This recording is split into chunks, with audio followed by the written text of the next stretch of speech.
Minecraft 1.21.11 Mounts of Mayhem brings 4 new mounts, 1 hostile mob, horse upgrades, a new weapon, a new enchantment, and a bunch more changes and additions to the game. Good on, my name is MagentaLewi and welcome to another Minecraft update video. If you don't want to miss out on any essential updates to Minecraft but don't want to waste your time on videos about bug fixes and code changes in every single snapshot, subscribing to my channel is the perfect way to only get the news worth knowing, and it also helps a small YouTuber grow. First new addition to this game drop is the Camel Husk, an undead variant of the camel. When a husk is set to spawn at night or during thunderstorms in the desert, it has a 10% chance of spawning as a camel husk jockey. A camel husk controlled by a husk with an iron spear and with a parched on the back equipped with a bow. Now the camel husk has a health of 16 hearts, and besides being healed with rapid speed, it also has a 1 out of 900 chance of regenerating half a heart each game tick. But if killed, it drops 2 to 3 rotten flesh. The rabbit's feet can also lure the camel husk, but cannot be used to breed them, as camel husks can't breed at all, and baby camel husks don't spawn naturally either. Although the camel husk is passive and can be mounted and ridden like normal camels, as an undead mob it still counts as a hostile mob, and only when mounted for the first time it won't despawn again like other hostile mobs. And as you can see, since it's a husk variant, it won't burn in sunlight. The Parched is a desert variant of the skeleton, but unlike the skeleton and strays, 10 hearts, the Parched only has 8 and shoots their bow a bit slower. But just like the husk, it won't burn in sunlight, and their arrows are tipped arrows of weakness, so if hit by this mob, you do 2 hearts less damage. To prevent the Parched from affecting each other with weakness, when they accidentally hit each other, they are immune to all weakness effects. Oh, I saved it in the last second. For some serious strategized attacks or arrow of weakness and bone farms, the Parched doesn't convert into strays in powdered snow, but actually take freeze damage from it. Other than spawning on a camel husk, they spawn at night or during thunderstorms 50% of the time that a regular skeleton was supposed to spawn. The Nautilus is a new aquatic mob with 15 hearts of health and a damage of 2 hearts in hard mode. They are normally passive but will retaliate if attacked, and attack pufferfish, which is their preferred food. Because of this, they are immune to the poison effects. They spawn individually or in groups of 2 to 3 in all oceans, but they have a higher chance of spawning in frozen or cold biomes like this one.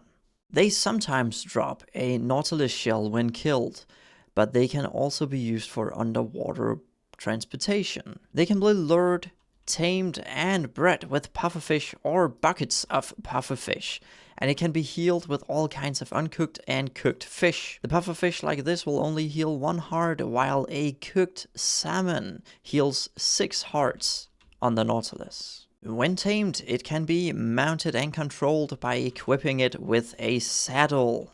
While on the Nautilus, the player's oxygen bar pauses so you won't drown underwater. It is controlled just like the Ghast by using your mouse to move around, looking up and down, and just pushing forward. It has a dash ability kinda like the camel, and as you can see here, it also has a UI to easily remove, equip, and unequip the saddle. The dash launches the player forwards, and it can also be used to launch the player over water. And as you can see in the UI, there's also space for a Nautilus armor. This armor can be found in copper, iron, gold, or diamond in buried treasures, shipwrecks, and ocean ruins, and the diamond Nautilus armor can be upgraded to netherite Nautilus armor. And it looks super duper cool. A drowned has a 6.25% chance of spawning with a trident, and in the oceans, 50% of these have the chance of spawning as a zombie Nautilus jockey, a drowned wielding a trident whilst riding on a zombie Nautilus, an undead variant of the Nautilus itself. In the warm oceans, the zombie Nautilus spawns as a coral zombie Nautilus that has a coral decorated shell and a slightly greener color. When spawning with the drowned with a trident, it is controlled by the drowned until the drowned is killed, and then it becomes neutral. And in this state it functions just like a regular Nautilus, except it will not suffocate out of water but burn in sunlight instead. And it cannot breathe, and it only drops rotten flesh when killed. But it looks so cool.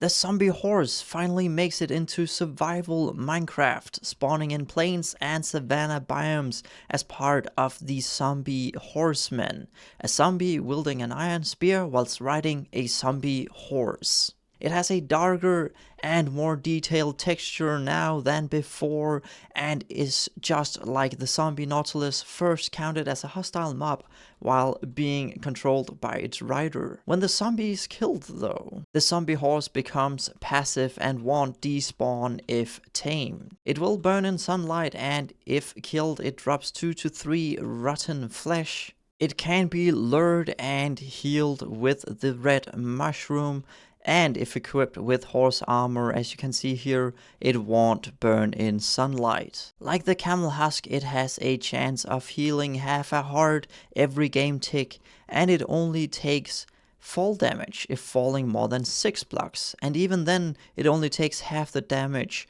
unlike most other mobs. The new weapon, the spear, is crafted with 2 sticks and then either planks, stone, iron ingot, gold ingot, copper ingot, or diamond, and it can also be found as loot in ocean ruins, villagers, buried treasures, bastion remnants, and end cities.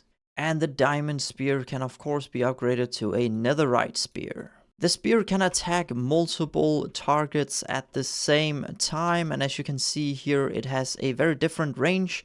It ranges from 2 to 4.5 blocks away, which means that if you're too close, you can't actually attack any mobs. Wait, I wasn't supposed to be able to do that. Wait, what? Wait a second.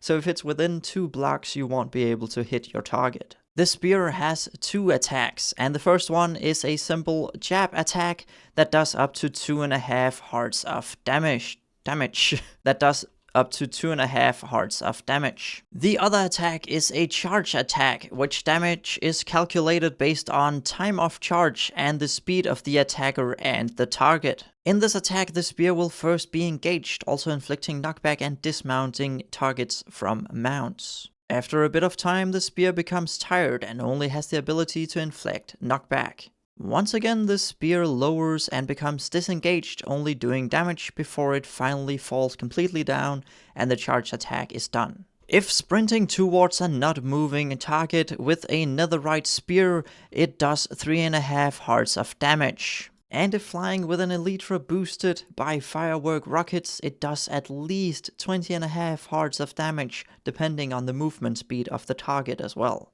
Piglins, husks, zombies, zombie villagers, and zombified piglins can now all spawn with the spear and use the charge attack. This spear has a new enchantment called Lunge. This enchantment will propel the user forward when using the jab attack at the cost of 1 durability and 2.5 hunger points. The diamond horse armor can now also be upgraded to netherite horse armor. And the leather horse armor has a way better look now, matching the one in Bedrock Edition. Horses, mules, donkeys, zombie horses, and camels will no longer sink in water while ridden by a player, and all of these, plus the llamas and trader llamas, will no longer panic when damaged if controlled by other mobs. Look at this. So amazing that you can finally use your horse over water and rivers like this. Oh, even the fall is following. Aww.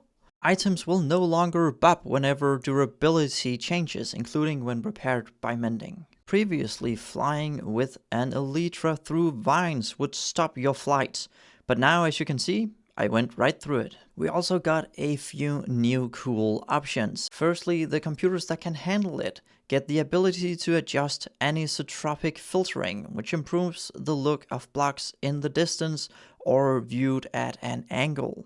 If the computer can't handle it, there's still an option to use rotated grid super sampling, which kind of does the same, just not as good and at a lower performance cost. And of course, you can choose to not just use any to get the best performance in the game, of course. But it looks a little bit worse. The gaps between leaves are now dark green instead of black when see-through leaves are disabled. And most prominently, the graphic modes has been changed to graphic presets with the same names though, so you would still have fast, fancy, and fabulous. This splits the video settings into sections and gives the player access to more settings that were previously hidden behind the graphic modes. This includes see-through leaves, show vignettes, weather effect radius, and improved transparency. The presets affect most of the settings, but there's also a custom preset, which the player can configure themselves. When loading chunks, they will no longer pop out of the blue but fade in to view. The fade in time is adjustable in a new setting, so you can choose to go back to non-fade, so it's just like before, or you can make it super slow to like 2 seconds. The fog in the nether is no longer affected by render distance, but will consistently apply from 10 to 96 blocks.